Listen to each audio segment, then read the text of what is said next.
Hello बच्चों, I welcome to you all to my YouTube channel learn with Amit. आज की class में मैं आपको क्लास 6 के साइंस बुक के chapter 2 diversity in the living world का क्वेश्चन आंसर प्रोवाइड कराऊंगा।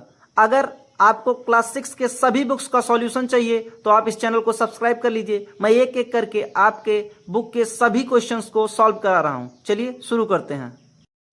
The first question is, here are two types of seed, wheat seed and kidney bean seed, यानी गेहूं के और राजमा के बीच हैं। What differences do you find among the root and leaves venation of their plant?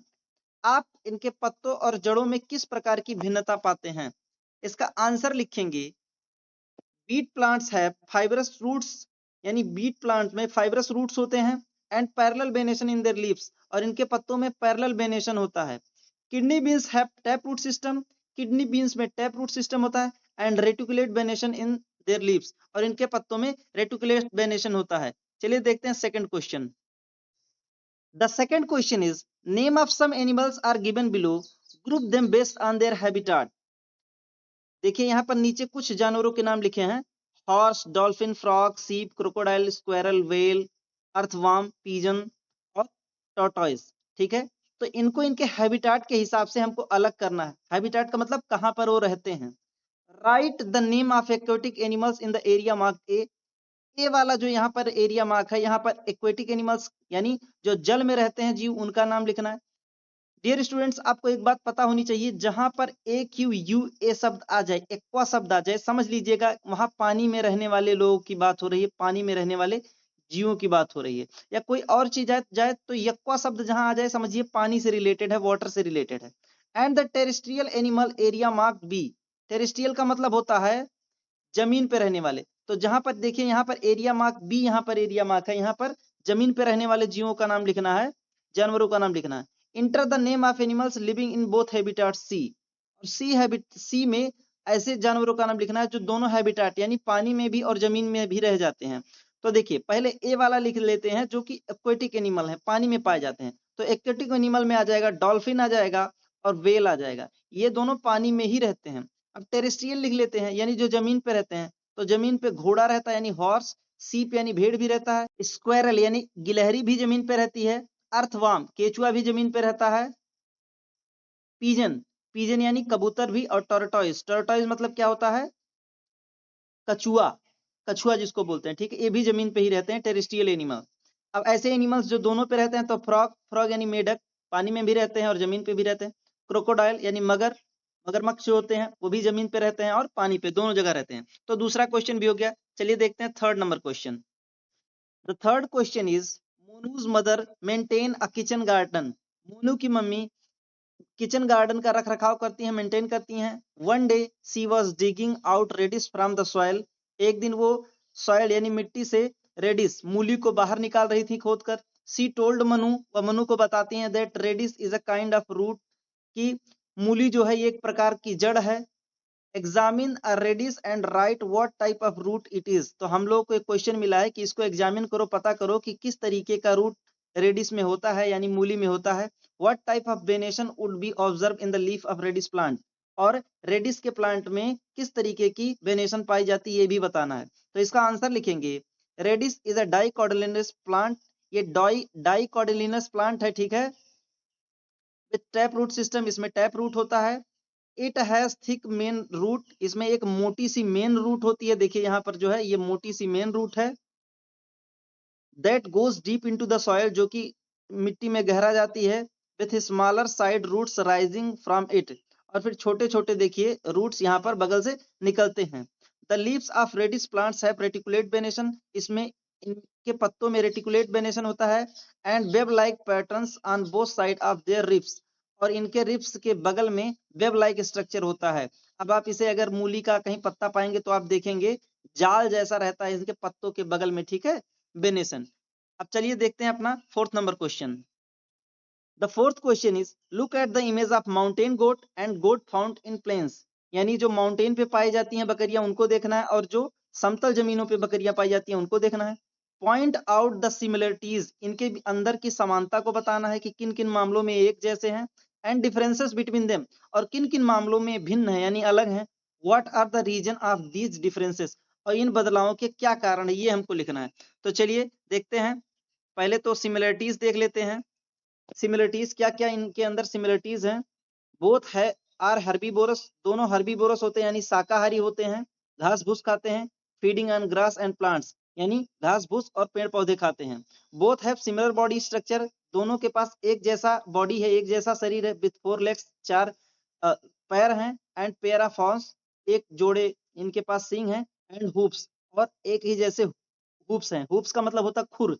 अरे बच्चों आप लोग देखेंगे, अगर मैं यहाँ आपको थोड़ा सा पॉइंट आउट करके दिखाऊं तो इनके जो देखो यही यही जो ऐसे मैं अभी कर रहा हूं यही हूप्स हैं, ठीक है, खुर बोलते हैं, ठीक है। बोथ आर सोशल एनिमल्स, दोनों सामाजिक जानवर हैं, ऑफन फाउंड इन हर्ड, और अक्सर ये झुंड में पाए जाते हैं। तो ये तो सिमिलरिटीज हो गई माउंटेन गोट्स और जो प्लेन्स में गोट्स पाए जाते हैं इनके अंदर।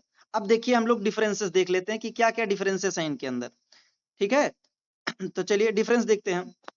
Mountain goats, they have thicker and longer fur to withstand the cold snowy conditions of mountains, ठीक है।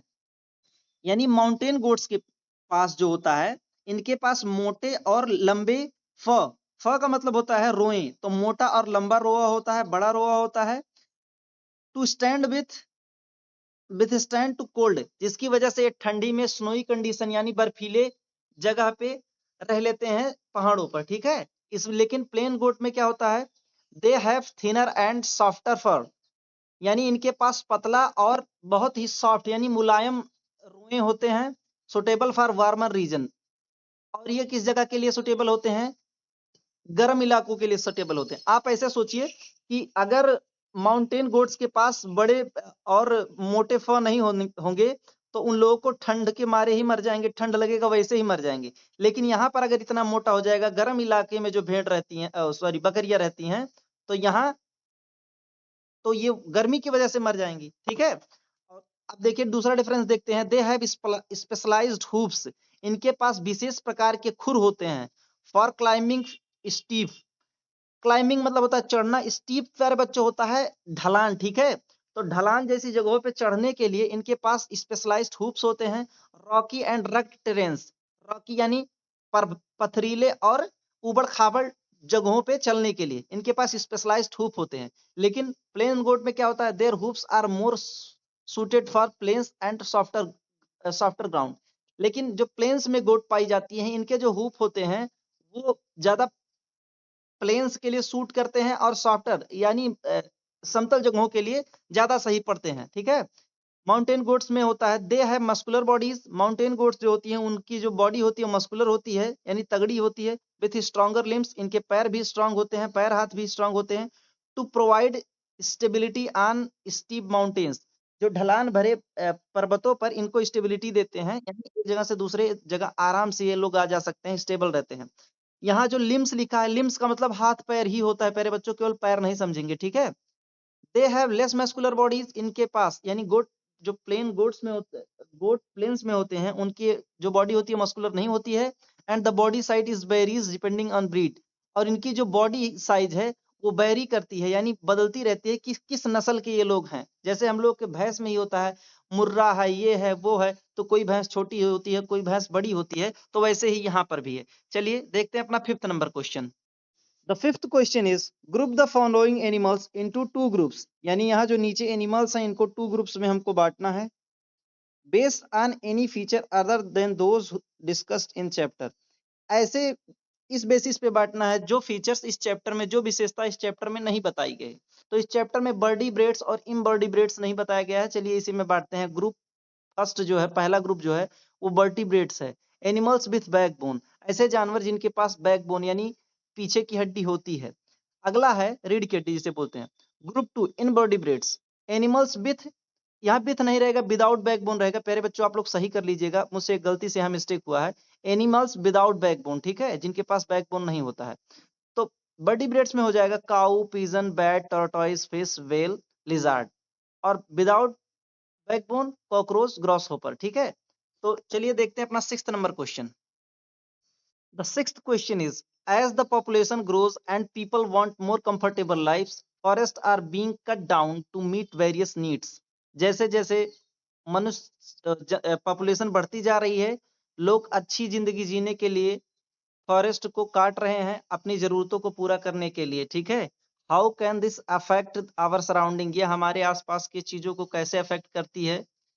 How do you think we can address this challenge, हम इस चैलेंज का मुकाबला कैसे कर पाएंगे, इसे कैसे सही कर पाएंगे, ठीक है। तो इसका आंसर हो जाएगा the large scale cutting down of trees in forest is known as deforestation. ये डेफिनेशन आप लोग याद कर लेंगे, हमेशा काम आएगा। अब देखेंगे effects of deforestation on our surroundings, क्या क्या इफेक्ट पड़ते हैं डिफॉरेस्टेशन के हमारे आसपास में, ठीक है। तो इसमें पहला पॉइंट लिखेंगे, it destroys natural habitat of various plants and animal leading to their extinction और डिस्प्लेसमेंट, ठीक है।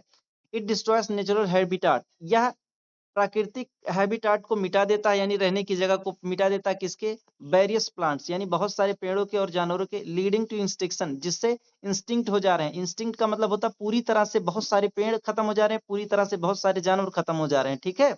या फिर एक जगह से दूसरी जगह चले जा रहे हैं, डिस्प्लेसमेंट हो जा रहा है। It makes the soil loser, यह मिट्टी को लूज कर देता है। लेस फर्टाइल, कम उपजाऊ बना देता है। Therefore less suitable for agriculture, इसकी वजह से खेती भी अच्छे से नहीं होती है।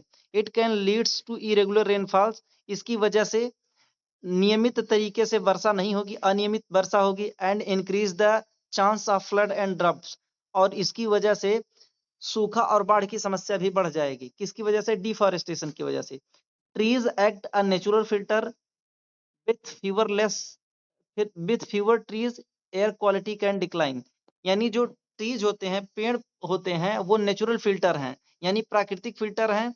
इससे क्या होता है, जितना ही पेड़ कम होगा उतना ही एयर क्वालिटी डिक्लाइन होगी, यानी हवा की जो गुणवत्ता है वो उतना ही कम होती चली जाएगी। अगला देखते हैं कि कैसे हम इसको चैलेंज को एड्रेस कर सकते हैं, इसे ठीक कर सकते हैं एक हिसाब से। तो इसमें लिखेंगे planting trees in area where forest have been cut down, ऐसी जगहों पर पेड़ लगाना जहां पर पेड़ काटे गए हैं। As well as areas that were previously non forested, और ऐसी जगह पे भी लगाना है जहां पर पहले से पेड़ नहीं लगाए गए थे। प्रोमोटिंग एग्रीकल्चर एक्टिविटीज, यानी कृषि के चीजों को प्रमोट करना। लाइक ए फॉरेस्ट्री, यानी पेड़ पौधे लगाना। ऑर्गेनिक फार्मिंग, यानी ऐसी फार्मिंग करना जिसमें नेचुरल चीजें ही हो, जैसे गोबर की खाद का प्रयोग हो, ऐसा ना हो कि यूरिया पोटास जिंक इन सब का प्रयोग हो। And crop rotation that minimize the need of clearing forest, ठीक है। और क्रॉप रोटेशन, एक फसल को एक ही बार में ना लगाएं, जैसे धान गेहूं ही ना लगाएं, बीच में गन्ना सोयाबीन मक्का ये सब भी लगाते चलें। इससे क्या होगा, फॉरेस्ट नहीं जो फॉरेस्ट की, तो जो हम लोग फॉरेस्ट को क्लियर कर रहे हैं उसकी नीड को थोड़ा ये कम करेगा। यूजिंग बैम्बो और recycled material as an alternative to use, और हम लोग को बैम्बो का प्रयोग यानी बांस का प्रयोग करना चाहिए, या फिर रिसाइकल्ड मटेरियल का प्रयोग करना चाहिए वुड की जगह पर, वुड के अल्टरनेटिव पर, ठीक है। इन्फोर्सिंग स्ट्रिक्ट लॉ, हमें कड़े नियम बनाने चाहिए एंड रेगुलेशंस बाय गवर्नमेंट, सरकार के द्वारा। To protect forest from illegal logging, ताकि पेड़ों को बचाया जाए, जंगलों को बचाया जाए जो गैर कानूनी तरीके से काटे जाते हैं, ठीक है। By creating and expanding protected areas such as national park and wildlife reserve to the preserve forest ecosystem, ठीक है। By creating expanding protect areas, ठीक है। हम लोगों को ऐसे एरिया को बचाना है जो नेशनल पार्क है, वाइल्ड लाइफ रिजर्व है, इन सबको बचाना है, ठीक है। चलिए 6th नंबर क्वेश्चन देखते हैं। 7th नंबर क्वेश्चन देखते हैं। The seventh number question is analyze the flow chart. What can be example of A and B? ठीक है, इस फ्लो चार्ट को हमको एनालाइज करना है और ए और बी के एग्जाम्पल देना है। तो एग्जाम्पल्स इसके आंसर में लिखेंगे एग्जाम्पल्स ऑफ ये विथ रेटिकुलेट वेनेशन, ठीक है। तो ये जो ये वाला है इसका रेटिकुलेट वेनेशन का एग्जाम्पल देना है। तो हिबिस्कस यानी गुड़हल, मैंगो, आम, पीपल का जो पत्ता होता है, रोज यानी गुलाब का जो पत्ता होता है, सनफ्लावर और कॉटन, इन सभी के जो पत्ते होते हैं इनमें रेटिकुलेट वेनेशन होता है, ठीक है। क्योंकि बोला है does it have leaves, does have reticulate venation, तो जो बी वाला जो है वो रेटिकुलेट वेनेशन नहीं रहना चाहिए, इसमें नो करना है, और ए वाले में रेटिकुलेट वेनेशन करना है, ठीक है। तो एग्जांपल बी में विदाउट रेटिकुलेट वेनेशन, जैसे बनाना यानी जो केले का पत्ता होता है, बैम्बो बांस का, वीट, ग्रास, राइस, मेज, शुगर केन, इन सब में क्या होता है, पैरेलल वेनेशन होता है, इनमें रेटिकुलेट वेनेशन नहीं होता है। तो 7th क्वेश्चन भी हो गया। चलिए 8th नंबर क्वेश्चन देखते हैं। The ninth question is based on the information in the table, based on the information in the table, यानी टेबल में जो इंफॉर्मेशन है इसके हिसाब से फाइंड आउट एग्जांपल्स, एग्जांपल पता करना of these plants for each groups. ठीक है, ईच ग्रुप्स के लिए हमको एग्जांपल प्राप्त करना है। तो पहला क्वेश्चन है what other similarities do plants of group A have. ठीक है, तो इसके पहले हम लोग एग्जांपल लिखेंगे, एग्जांपल ही हमसे पूछा है। ठीक है, लिखेंगे ए वाले में, यहाँ जो ए वाला इसका एग्जांपल हम लोग लिखेंगे हिबिस्कस, मैंगो, पीपल, रोज, सनफ्लावर, कॉटन। ठीक है, और यहाँ पर बी वाले का एग्जांपल लिखेंगे, एग्जांपल ही हम लोग को लिखना है बनाना, बनाना, बैम्बो, बीट, ग्रास, राइस, मेज, शुगर केन। ठीक है, आगे हमसे पूछा है what other similarities do plants of group A have, ये वाले में, तो इसका आंसर हो जाएगा plants of group A have with reticulate venation. तो इसमें जो है उसमें रेटिकुलेट वेनेशन है। और what other similarity do find in group में, तो इसमें बी में हो जाएगा plants of group B leaves have parallel venation. ठीक है, the 10th question is observe the labelled part of a duck in the picture given below. ठीक है, डक, जो डक का ये जो लेबल किया गया है इसको हमको ऑब्जर्व करना है। What difference do you observe in feet of duck compare to other bird, इससे इसके कंपेयर करना है कि इनके पैर में क्या डिफरेंस है। Which activity would the duck be able to perform using this part, और कौन सी एक्टिविटी इसका प्रयोग करके डक परफॉर्म करती है, डिफरेंस। ठीक है, तो चलिए हम लोग देखते हैं इसके आंसर में हम लोग क्या लिखेंगे, सॉल्यूशन में लिखेंगे डक हैव वेब्ड फीट, इनके पास जो होती है वेब्ड फीट होती है, यानी पन्नी जैसी, झिल्ली जैसी एक संरचना होती है इनके पैरों के बीच में, with a layer of skin consisting toe. ठीक है, तो इनके कनेक्टिंग टो, जो इनके टोज होते हैं यानी पैर के अंगूठे जैसी जो संरचना होती है, इनके बीच में पन्नी जैसी आकृति होती है। While pigeon have normal bird feet with separate toes, लेकिन जो पिजन होती है यानी जो कबूतर होता है उसमें अलग अलग टोज होते हैं, उनके बीच में झिल्ली जैसी कोई संरचना नहीं होती है। Activities perform by duck with her their webbed feet, अब क्या क्या वो कर सकती है डक अपने ऐसे पैर के साथ, तो इसका हो जाएगा webbed feet help duck to push against the water smoothly, क्योंकि बतख को पानी में भी चलना रहता है तो इसका जो झिल्ली जैसी संरचना है उसको आगे बढ़ने में मदद करती है। Webbed feet distribute the weight more evenly, allowing them to walk easily and soft muddy surfaces। ठीक है, क्या होता है कि ये जब चौड़ा इनका पैर रहता है क्योंकि झिल्ली जैसी संरचना है, तो इनका वेट जो है, शरीर की जो वजनाई है वो फैल जाती है, और जो इनको अलाउ करती है कि वो सॉफ्ट और मडी सरफेस यानी मुलायम और मिट्टी यानी गीले मिट्टी वाले सरफेस पे भी ये लोग चल सकते हैं। मडी मतलब कचड़ा होता है, कचड़ा जैसे सरफेस में। ठीक है, they help duck to propel under water while diving for food, और ये मदद करते हैं प्रोपेल करने में, अंडर वाटर पानी में जाने में मदद करते हैं, डाइव करने के लिए, जब ये लोग फूड के लिए यानी भोजन के लिए पानी में अंदर गोता लगाते हैं। Duck use their feet to slow down और step while moving through the water, slow होने के लिए, आगे बढ़ने के लिए भी डक इसका प्रयोग करते हैं। ठीक है, तो यहाँ पर आप लोगों का ये चैप्टर खत्म हो गया। डियर स्टूडेंट्स, अगर आपको क्लास 6 के सभी बुक्स का सॉल्यूशन चाहिए तो आप इस चैनल को सब्सक्राइब कर लीजिए। मैं धीरे धीरे करके सारा क्वेश्चन आंसर आपको इसी चैनल पे प्रोवाइड करा रहा हूँ। मिलते हैं अगली क्लास में।